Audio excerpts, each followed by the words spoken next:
Señal directa. 1:33, vamos a nuestra siguiente charla, también aquí en foro.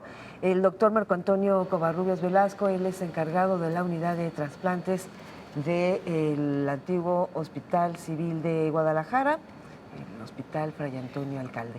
Doctor, bienvenido, qué gusto saludarle. Hola, buenas tardes, gracias por la invitación. Oiga, qué temazo, ¿eh? Y temazo acá desde este lado, desde este rincón, pero ya ustedes ahí en la unidad, ¿a qué se están enfrentando en estos momentos, maestro? Bueno, Maestro, doctor. Gracias. Ha sido, bueno, trasplante siempre es un tema que genera muchas aristas porque es uno de los procedimientos médicos que depende de muchos factores, no nada más del avance de la ciencia y, para poder concretarse. Depende desde el apoyo y la generosidad de la sociedad, hablando de los temas de donación de órganos, del apoyo y compromiso institucionales, porque pues al ser un procedimiento médico complejo se necesita toda una infraestructura para poderlo ofrecer a la población para el tratamiento precisamente de condiciones o enfermedades que son de difícil tratamiento. Y hablando específicamente del tema de insuficiencia renal y del trasplante de órganos, del trasplante renal, estamos hablando de que de por sí es un tema bastante amplio, con muchos caminos por el cual podríamos abordarlo, el flagelo que representa la enfermedad renal en el mundo, en nuestro país y en nuestra región. Podríamos hablar sobre la necesidad de mayor prevención en el desarrollo de la misma o en la detección temprana para modificar su curso de ciertas enfermedades que a la larga pueden llevarnos a insuficiencia renal, como hipertensión, diabetes, en algunos otros grupos. ¿La hipertensión también? Claro que sí, es ¿Sí? una de las principales causas en el mundo de insuficiencia renal. Creí que era Son diabetes, sí, diabetes y la presión elevada en forma anormal, la presión sanguínea, y en algunos grupos de edad, como ocurre pues, en nuestro país, en Centroamérica, sobre todo en pacientes jóvenes, la insuficiencia renal aún de causa un poco oscura, que pueden ser múltiples factores medioambientales, déficits en ciertos hábitos higiénico-dietéticos, deshidratación crónica, ingesta de alimentos o bebidas no saludables, que en sí sumado todo esto provocan un efecto de bola de nieve que hace que se presente un gran problema que al final requiere un tratamiento bastante complicado, complejo, caro, que es la terapia sustitutiva, la diálisis o el trasplante. Asumiendo que el trasplante pueda ser un procedimiento que se ofrezca, como es algo que nosotros podemos ofrecer en los hospitales civiles, se necesita además del paciente compromiso y el apoyo institucional para poder concretarlo, ya que se requieren quirófanos, especialistas de anestesiología, de imagenología, de cirugía, de enfermería, nefrología, para el manejo adecuado de estos pacientes. Una vez concretado el trasplante viene luego el problema, bueno, el protocolo, médico también. disponer del factor limitante, que es el órgano disponible para trasplantarse.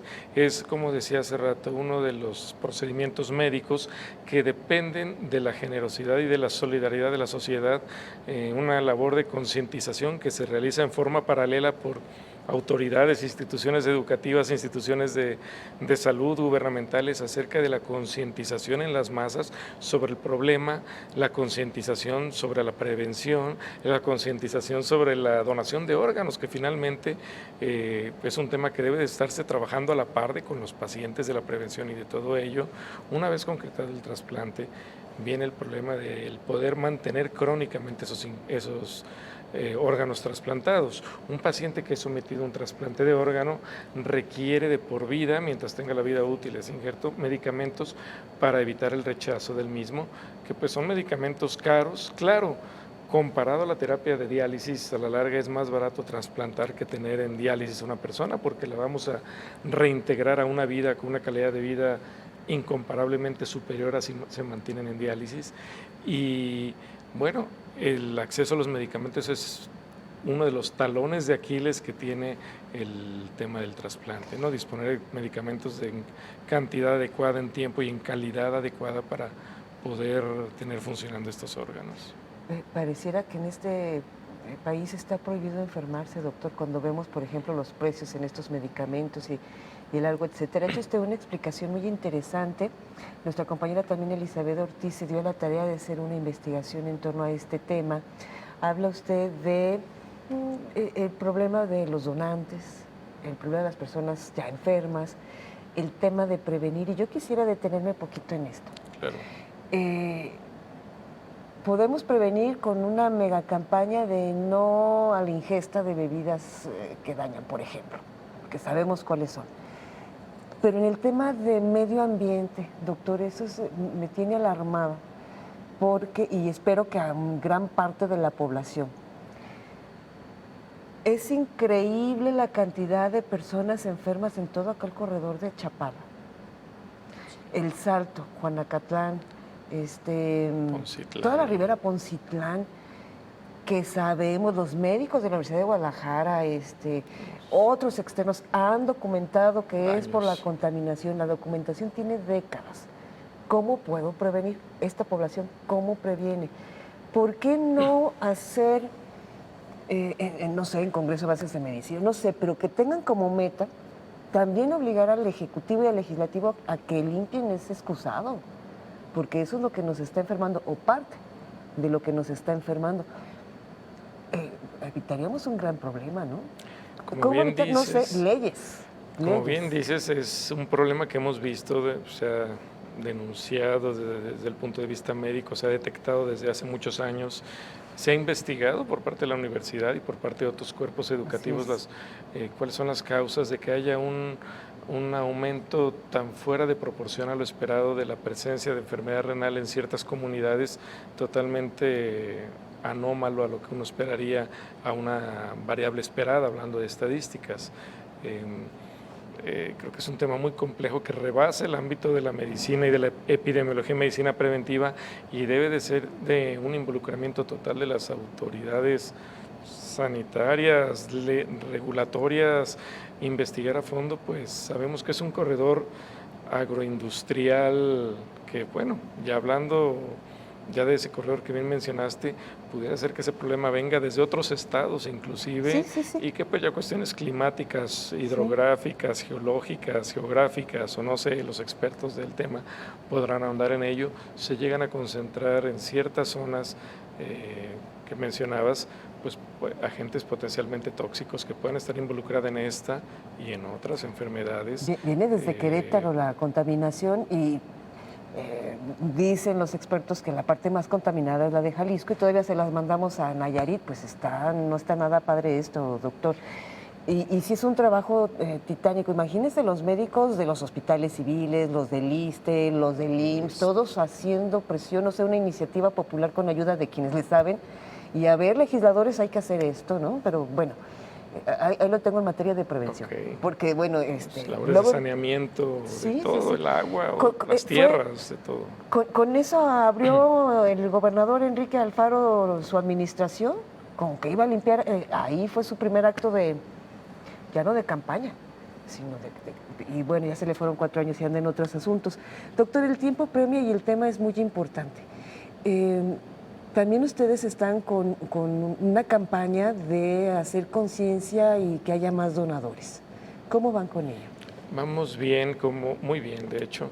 El tema, bueno, no podemos dejar de hablar de la pandemia, cómo impactó, y ya se ha mencionado en algunos de sus programas, impactó a todos los programas de trasplantes del mundo, no nada más trasplantes, afectaron otras ramas de la medicina, cirugías programadas. Trasplantes fue especialmente susceptible por el tipo de pacientes que son más vulnerables a infecciones, en el que se tuvieron que adoptar medidas diferentes para abordar la situación. Hubo incluso momentos, meses, que a nivel de país y a nivel de ciertos hospitales se detuvo la labor de trasplantes y donación, porque estábamos siendo rebasados en otras áreas de los hospitales donde no se podían ofrecer áreas libres de COVID, circuitos libres de COVID que establecen las nuevas normas para poder ofrecer trasplantes de forma segura. Se trabajó muy duro para poder crear esas nuevas condiciones sanitarias que nos permitieran realizar procedimientos de la forma más segura posible, siguiendo la normativa que se fue gestando a partir de este fenómeno. Más del 90% de los programas de trasplante del mundo sufrieron el impacto por mayor o menor tiempo, dependiendo de las características de tiempo y geográficas de cada quien. Nosotros tuvimos básicamente 3 momentos de paro y reactivación, pero bueno, esta última reactivación que sucedió ya a finales del mes de marzo, pues ha sido sostenida. Estamos tratando de retomar nuestra actividad a niveles de prepandemia, ofreciendo un programa de trasplante renal mixto, es decir, donadores vivos y donadores con pérdida de la vida, que finalmente la meta es que todos los trasplantes pudieran realizarse sin tener que recurrir a un donante vivo. América Latina sigue dependiendo 75% de sus trasplantes en el donante vivo. Una meta entre las muchas que se tiene que mejorar o lograr es aumentar el número de donación cadavérica. Nosotros afortunadamente el 60% de los trasplantes realizados hasta el momento en este año han sido de donaciones de personas con pérdida de la vida, lo cual refleja de una u otra forma pues, que el jalisciense es una persona solidaria y que sensibilizada a este tema, más comparado con otros estados. Sabemos que depende, además del hospital, médicos y de medicinas y de muchos otros factores, la donación de órganos debe ser una campaña permanente. La Ley General de Salud y el reglamento de la Ley General de Salud en materia de trasplantes establece que las instituciones que realizan trasplantes y en sí todas las instituciones públicas deben de tener por lo menos un evento al año de concientización. Jalisco, el mes de agosto, y van a estar escuchando no nada más de parte de nosotros, sino supongo que de las autoridades, es el mes dedicado a la concientización sobre la donación. Septiembre es el mes nacional, pero aquí decidimos que debe ser una campaña permanente y se arrancó como campaña permanente, simplemente que se hable del tema. La decisión más importante y a la que le apostamos es de que las personas en su casa conozcan y todo un núcleo familiar conozca cuál es la postura de cada quien. Finalmente, independientemente de que si existe una tarjeta de que sí dono mis órganos, de que mi licencia de conducir lo diga o no, lo más importante en este momento es que la familia sepa cuál es nuestra postura y que que estamos seguros que una gran mayoría de los mexicanos está a favor de la donación. Y que tocamos madera, pero todos pudiéramos necesitar o ser trasplantados, pero bueno, ahí está la invitación y ayudar y a donar vida. Doctor Covarrubias Velasco, se nos agotó el tiempo, pero el tema es importantísimo porque el problema es mayúsculo. Ojalá pueda venir, que su agenda se lo permita regresar. Claro, si no es a este espacio, bueno, buscamos otros, pero hay que estar ahí, mire, hay que estar para contribuir, que sea nuestro granito de arena. Sí, yo creo que es muy importante la función de los medios, precisamente son quienes nos apoyan a que esto siga funcionando y que la gente escuche este tipo de información. Gracias, doctor. Gracias por la invitación. Hasta muy pronto. Vamos a hacer una breve